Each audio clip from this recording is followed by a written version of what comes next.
just in the last few days, the governor of California has passed some of the most aggressive concealed carry laws this country has ever seen, and he's successfully passing it time and time again.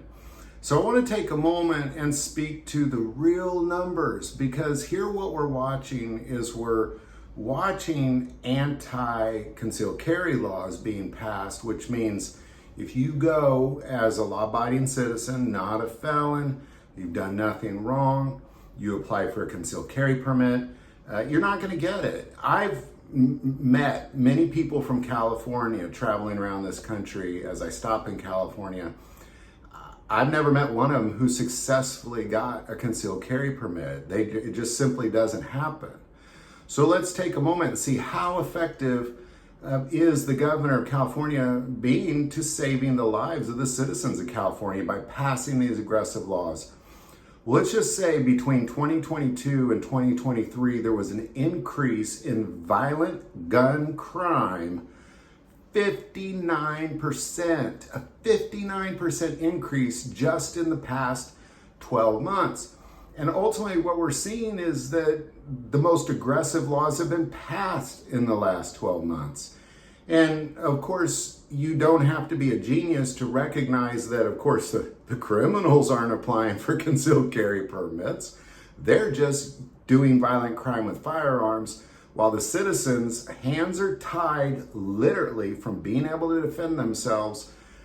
And as a result, 59% increase in violent gun crimes in the state of California. Between 2022 and 2021, it was a 39% increase. So if you go all the way back to 2019 and you compare it to now, we're talking over 100% increase in violent gun crime in the state of California.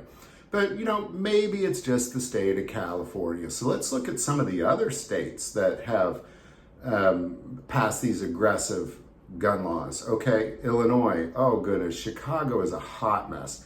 I wouldn't even step foot in those city limits without a gun.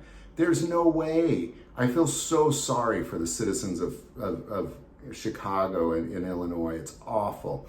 Let's look at New Jersey. Again, massive increase in violent gun crimes while they tie the hands of the citizens. Let's look at New York. Same thing. I have spent a lot of time over the last few decades in New York City. I always enjoyed the public transportation of the subways. I always enjoyed different parts of the city, the cultures that we see.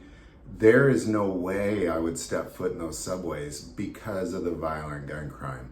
There's only like about 6 blocks in that entire city I'd hang out outside. The rest of it, I wouldn't even dare step foot in it without some sort of way to protect myself. So good job, Governor of California. Way to put your citizens in by far more danger than they have ever been. You are more at risk of a violent gun crime in California than ever before since California became a state. And it's all at the hands of this government.